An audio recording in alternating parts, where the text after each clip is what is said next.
Hello readers, I'm Amy. Amadeus is the one making the escape. This is Dimitri, who is very sleepy, so I thought I would join him in my library to talk about this video. So I recently posted my 2023 TBR and thought, hey, why not do, I can already see the lipstick is a problem. I recently posted my 2023 TBR and thought, why not try a chapter tag to get through some of the books on my TBR list. So I picked out the 4 books that or technically 5 books, that I am least looking forward to picking up, mostly because I'm afraid of the writing style. So we have Vampire Tapestry, Go Tell It on the Mountain, and Giovanni's Room, The Uses of Enchantment, and Stranger in a Strange Land. The Vampire Tapestry I've tried to pick up once or twice, and I felt like I kept coming across some racist statements, and it wasn't necessarily the language, it was just like the way things were phrased, and I don't remember being a huge fan of the writing, but going to try and get through some of it. I might do the first 10 to 15 pages because turns out there's actually not chapters in this. It says the Vampire Tapestry is composed of 5 freestanding novella-length chapters which are stitched together to form one episodic plot, or hence the name Tapestry. So we're looking at a vampire from the perspective of several different characters, and it says, and this is Wikipedia, by the way, only the best sources. Wayland is unlike many traditional vampires, such as Bram Stoker's Dracula, in that his condition stems from biologic rather than supernatural means. So the plot was what really got me interested in this initially, because I like seeing vampires done differently, besides just your traditional bloodsucker. Then we have my James Baldwin collection. So Go Tell It on the Mountain I started as an audiobook, I think a couple of days ago, and just wasn't getting it. It was a lot of religious background without any story. So Wikipedia says it's semi-autobiographical. It tells the story of John Grimes, an intelligent teenager in 1930s Harlem, and his relationship with his family and his church. Novel reveals the backstories of John's mother, his biological father, and his violent, fanatically religious stepfather, Gabriel Grimes. Novel focuses on the role of the Pentecostal Church in the lives of African Americans, both as a negative source of repression and moral hypocrisy, and a positive source of inspiration and community. So it might be a little dry for me, or it might be a little heavy. We will see. The other one I was considering picking up was Giovanni's Room, which I might start as an audiobook depending on how Go Tell It on the Mountain works out. Also, if you're hearing the sounds of someone on the couch, we have the other kitty. Sorry, adjusting this is so loud. For Giovanni's Room, Wikipedia says it focuses on the events in the life of an American man in Paris and his feelings and frustrations with his relationship with other men in his life. That sounds pretty literary, and I'm not super into the literature side of reading, so again, we will see. This is probably, of the 4 physical books that I have, 5, this is probably the one that, at this point, I am least looking forward to. Uses of Enchantment, enchanted world of fairy tales with its princesses and stepmothers, its magic forests and wise old kings has been an integral part of childhood for hundreds of years. Dr. Bettelheim wrote this book to help adults become aware of the irreplaceable importance of fairy tales. By revealing the true content of such stories, he shows how children may make use of them to cope with their baffling emotions, whether they be feelings of smallness and helplessness or the anxieties the child feels about strangers and the mysteries of the outside world. Again, this one I'm expecting to be a little bit more on the academic side because it is an examination. And then Stranger in a Strange Land says, raised by Martians on Mars, Valentine Michael Smith is a human who has never seen another member of his species.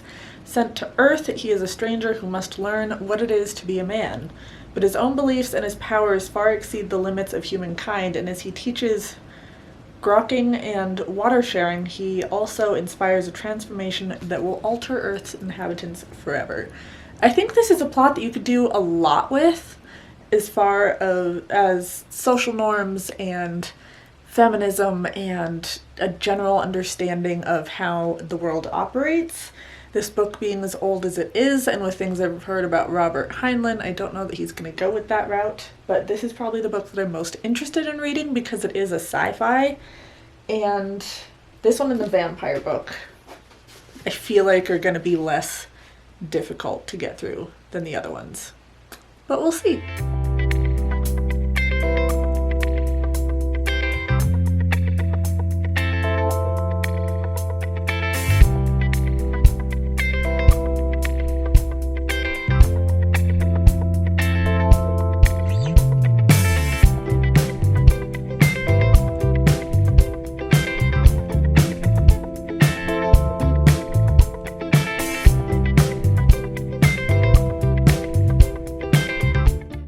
Okay, so this video was supposed to be a little more vlog style, and I accidentally deleted some of my own footage. So, going to fill in some vlog footage here, probably from the Book Swap and Beers event that I went to a week and a half ago.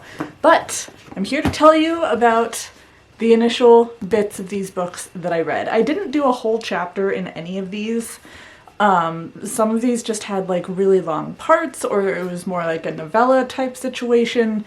So I read, say, 5 to 10 pages of each of these just to kind of get a feel for the layout of the book. Starting off with the Vampire Tapestry, I can understand why this came across to me as racist whenever I first tried to read it. I'm still not entirely sure what I think on that, so before we know who our character is, our main character, for at least the first novella in this, there's this offhand comment about how essentially blacks in America are different from blacks in Africa. That wasn't further explained or anything, it was just this kind of general statement popped in there and then moved on with the story. Later hear that in Africa, which is where she lived, she was brown-skinned and white-haired because of the sun, so we know she's a blonde white woman.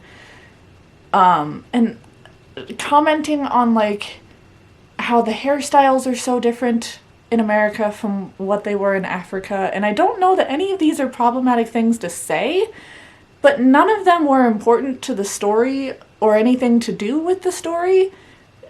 So it felt weird that they were there.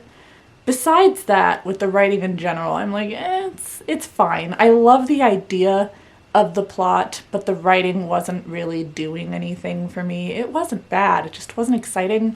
So I am going to ultimately unhaul that. Then we have Stranger in a Strange Land, which I said I read a couple years ago, like the first page or two, and just wasn't really getting into it. Sitting down with it this time, it went a lot better. I am currently doing a reread for Children of Time, which is a pretty heavy sci-fi novel, and I am reading that over audiobook.